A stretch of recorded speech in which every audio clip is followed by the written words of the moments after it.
জয়গুরু শুভ সন্ধ্যা সকলকে।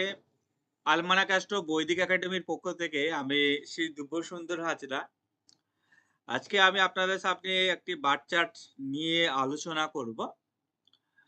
তার আগে বলে রাখি, আমাদের আলমানাক অ্যাস্ট্রো বৈদিক একাডেমিতে আগামী 25শে মে 2026 সাল সোমবার থেকে নতুন জ্যোতিষ সম্রাট কোর্সের কিন্তু সেশন স্টার্ট হচ্ছে। আপনারা যারা শিখতে আগ্রহী, ডিসক্রিপশনে অতি অবশ্যই ফোন নাম্বার, কন্ট্যাক্ট নাম্বার এছাড়া সিলেবাস দেওয়া আছে। আপনারা দেখে যোগাযোগ করতে পারেন। ঠিক আছে? আমরা একটা চার্ট নিয়েছি। সেই চার্টটা যদি দেখি তাহলে হচ্ছে ডেট অফ বার্থ হচ্ছে 30 এপ্রিল 1996 টিউসডে। সকাল 6টা 20 আমতলাতে তার জন্মস্থান। লগ্ন বিশ্ব এবং রাশি হচ্ছে কন্যা। ঠিক আছে? তাহলে আমরা তার বার্থ চার্টটাকে নিই। তাহলে আমরা এখানে প্রথমত হচ্ছে এই বার চার্টটাকে ক্রপ করে নেব।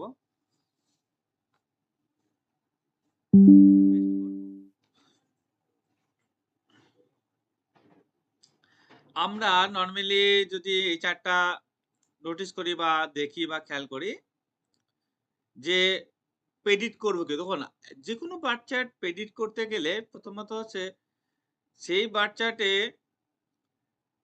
মিত্র গ্রহরা তারা মিত্র রাশি পাচ্ছে বা সক্ষেত্রস্থ পাচ্ছে কিনা সেটা একটা বড় ইম্পর্টেন্ট, এবং শত্রু গ্রহরা তারাও মিত্র রাশি বা সক্ষেত্রস্থ পাচ্ছে বা উচ্চস্থ হচ্ছে কিনা এটাও একটা ইম্পর্টেন্ট। ওকে, এখানে আমরা যদি দেখি তাহলে দেখতে পাবো যে বিশ্ব লগ্নের জন্মছক। বিশ্ব লগ্নের জন্মছক আমরা জানি যে বিশ্ব লগ্নের জন্মছকের লগ্নের অধিপতি গ্রহ হচ্ছে শুক্র। তাই শুক্রর যদি ফ্রেন্ড বলি তাহলে সেক্ষেত্রে আমরা মার্কারিকে পাবো, স্যাটার্নকে পাবো এবং রাহুকে পাবো। ওকে, তাহলে আমরা বুধ শুক্র শনি আর রাহুকে চেক করবো যে তারা মিত্র পাচ্ছে কিনা, এটা প্রথম। আমরা যদি দেখি তাহলে দেখতে পাবো যে ফার্স্ট হাউস যেখানে লগ্ন, যেটা হচ্ছে বিশ্ব লগ্নে, সেখানে লগ্নে বুধ এবং শুক্র বসে আছে। তাহলে লগ্নের মিত্র প্রধান দুটি প্ল্যানেট কিন্তু শুভ আছে। ঠিক আবার যদি দেখি যে শনি প্ল্যানেটটা সে বসে আছে মীন রাশিতে। আমরা অ্যাপ্লাই অ্যাস্ট্রোলজি বা ফলিক জ্যোতিষে শত্রু মিত্র কনসেপ্ট পড়লে সেখানে কিন্তু আমরা রবি আর শনির শ্রেণীগত বৈশিষ্ট্য হিসাবে আমরা শত্রু মিত্রকে বুঝি। তাহলে এখানে শনিটা কিন্তু আমরা শুভ পাচ্ছি না রাশিগত হিসাবে, সেটা কিন্তু গুড না।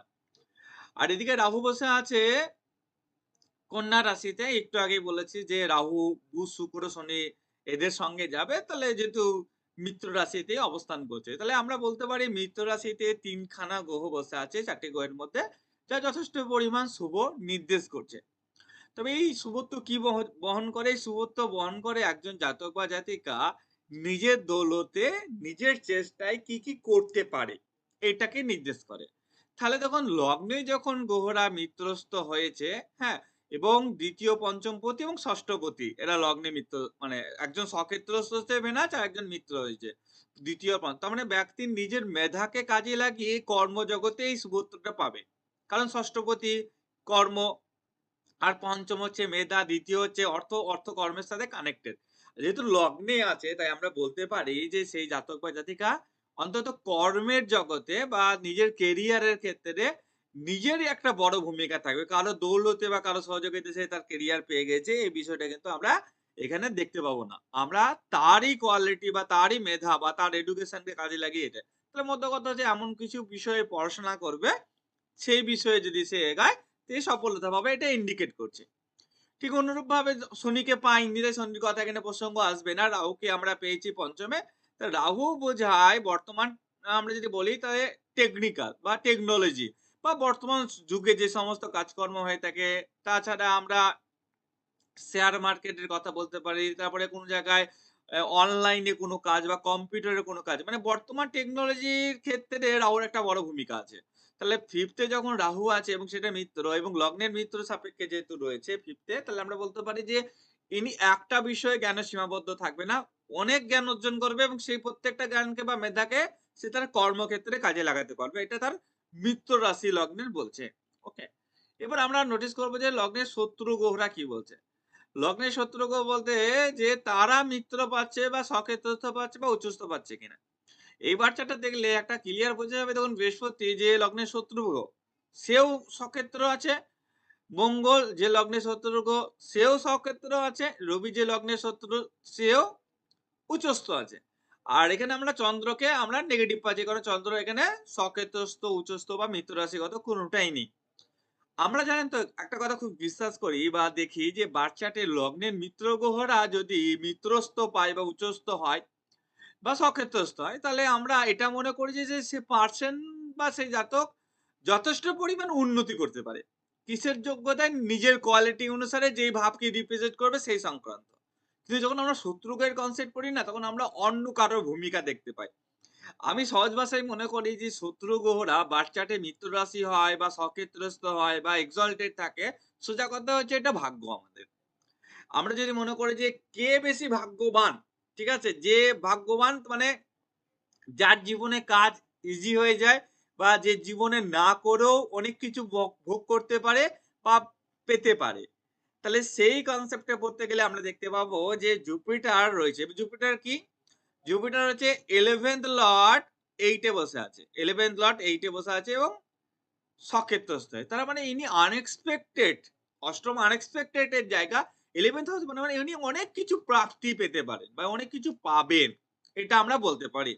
কার কাছে পাবেন? নিশ্চয়ই ফ্যামিলি বা যিনি যাদের সাথে কানেক্টেড আছে সেখানে। মানে 11 লর্ড 8 এ জুপিটার রয়েছে। তার মানে কাছের মানুষ কিংবা পারিবারিক সূত্রে উনি অনেক কিছু প্রাপ্তি করবে, এটাকে প্রেডিক্ট করতে পারি। ওকে? আমরা যদি এখানে দেখি মঙ্গল, মার্স রয়েছে। মার্স বসে আছে দ্বাদশে। সে কিনা কিসের লর্ড? 7th Lord. ওকে? সপ্তমপতি দ্বাদশে গিয়েছে, শত্রু প্ল্যানেট সে সক্ষেত্রস্থ হয়েছে। তাহলে আমরা এখানে ক্লিয়ারলি প্রেডিক্ট করতে পারি বা বলতে পারি যে এই পারসন বিজনেস করবে। এবং সপ্তম হচ্ছে ব্যবসার ঘর। যেহেতু দ্বাদশ ঘরে বসে আছে এবং তার নিজের রাশিতে অবস্থান করছে, তাহলে এই ব্যক্তি বিজনেস করবে। যেহেতু সপ্তমকে বিজনেসের সাথে আমরা ডাইরেক্ট কানেক্ট করি। তবে সপ্তমকে আমরা পাবলিক ভাব বলি।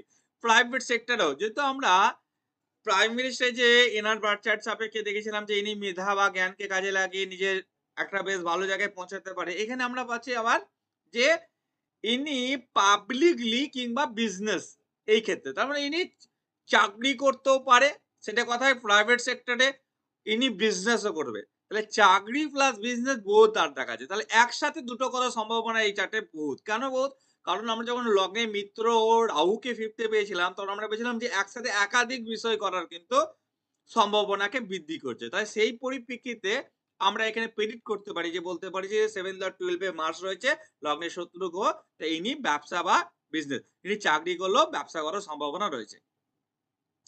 এবার ধরুন এনার বার্থ চার্টে যেহেতু 12 এ রয়েছে মার্স এবং সপ্তমপতি হয়ে।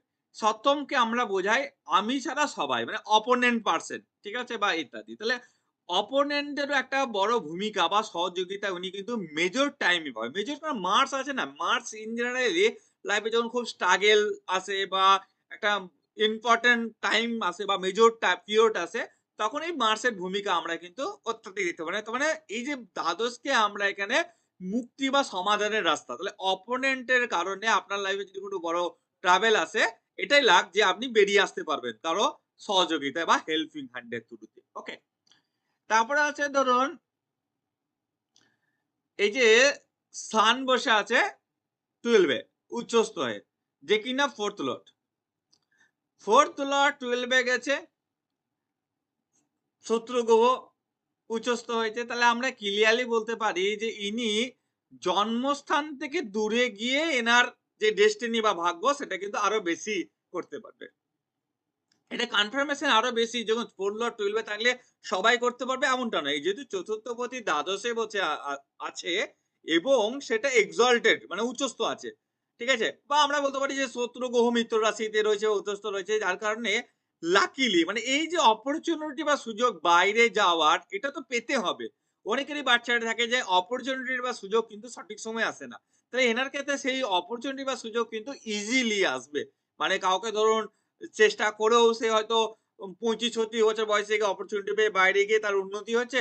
আর কেউ ইজিলি আফটার 18-20 বছর বয়সের মধ্যে সে বাইরে যাওয়ার অপরচুনিটি বা সুযোগ পাচ্ছে। তাহলে ইজিলি অপরচুনিটি আসবে তাকে বাইরে নিয়ে যাওয়া এবং সেটা যথেষ্ট পরিমাণ গুড হবে। ওকে? এটাও কিন্তু ইন্ডিকেট করছে। তাহলে আমরা লগ্নের শত্রু গ্রহ এবং লগ্নের মিত্র গ্রহকে পড়লাম এবং পড়ে এটা বুঝলাম যে এই পার্সন বা ব্যক্তি নিজের মেধা বা জ্ঞানকে কাজে লাগিয়ে উন্নতি করবে এবং সেটা এডুকেশনকে যেটা পড়ছে বা রয়েছে সেটা, কিন্তু ইনি লাকি বা ভাগ্য সাথ দেবে। ভাগ্য সাথ দেবে এই কথাটা পড়তে গেলে আমরা লগ্নে শত্রু গ্রহরা মিত্র রাশিতে কথাই পাচ্ছি এবং তারা কোন হাউসের লর্ড। তো সেই কাছ থেকে আমরা সাপোর্ট গুলা বা সাপোর্টিং জোন গুলা আমরা পেতে থাকবো। এটা হচ্ছে প্রাইমারি একটা প্রেডিকশন এর ক্ষেত্রে আমরা বলতে পারি যেটা ইম্পোর্টেন্ট। যেটাকে আমরা সহজ ভাষায় বলি যে রাশি চক্রটা আপনার শুভ কতটা, এটাকে আইডেন্টিফাই করার জন্য এই টেকনিকটা আমরা ইউজ করে থাকি যে ইনার বার্থ চার্টে রাশি চক্রটা অত্যাধিক শুভ। এবার হচ্ছে যে আমরা যখন ভাব চক্র দেখি, ভাব চক্র দেখতে গেলে আমরা ভাব মধ্য বা ভাব সন্ধির কনসেপ্টে দেখলে সেখানে অ্যাকুরেট কোন প্ল্যানেট অ্যাকচুয়াল রেজাল্ট দিতে চায় সেটাকে আমরা আইডেন্টিফাই করতে পারি এবং সেখানে এই যে বাকি যে গুড রেজাল্টটা সেটা কতটা পরিমাণ বেটার হতে পারে সেটা জানতে হবে। সেটা অন্য কোনো একটা ক্লাসে ভাবমত বা ভাবসন্ধি নিয়ে ডিসকাশন করব। আজকে আমি এই ভাবেরই আরেকটা পার্টকে নিয়ে দেখাবো। মানে কিছু ক্ষেত্রে কি হয় আমাদের বার্থ চার্টে ভাবে এমন কিছু অবস্থান তৈরি হয় যেটা আমাদের লাইফে ডেভেলপমেন্ট বা উন্নতির কারণ হয়। যার মধ্যে আমরা কেন্দ্র ত্রিকোণপতির রাশি পরিবর্তন বা কেন্দ্র ত্রিকোণপতির মধ্যে কোনো রকম ভাবে সমন্বয় সাধন বা কেন্দ্র ত্রিকোণপতির অবস্থান নির্ণয়ের উপর কিন্তু একটা ডিসাইড করে। এই কেন্দ্র ত্রিকোণপতির মধ্যে আমরা কিন্তু 7th হাউসকে একটা মার্কের মধ্যে রাখতে হবে। কারণ জানেন তো 7th হাউস অলওয়েজ যে শুভত্ব বহন করতে পারে এমনটা নয়। এবার যদি সেই মিত্র রাশি পাচ্ছে বা সক্ষেত্রস্থ পাচ্ছে বা উচ্চস্থ পাচ্ছে তাহলে শুভত্ব তো বহন করে নিল। যদি না করতে পারছে তাহলে কিন্তু এই শুভত্বটা কিন্তু ফোটাতে বাধা পায়। এবার ধরুন আমি কথার মানে বলছি এনার বার্থ চার্টটা যদি আমরা লক্ষ্য করি তা দেখতে পাবো যে এনার পঞ্চমপতি মার্কারি সে লগ্নে অবস্থান করছে এবং লগ্নপতিকে নিয়ে। এটা একটা কেন্দ্র ত্রিকোণপতি একটা বিশাল বড় শুভত্ব সৃষ্টি করছে। আবার লগ্নপতি শুক্র সেও লগ্নে অবস্থান করছে। এটাও একটা শুভত্ব সৃষ্টি করছে।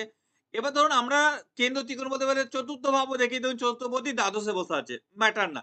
এবার চতুর্থ সপ্তমপতি একসাথে বসে আছে না। দ্বাদশ ভাবটা কেন্দ্র ত্রিকোণপতি যেহেতু মধ্যে পড়ছে না তাই এটাকে আমরা কানেক্ট করব না।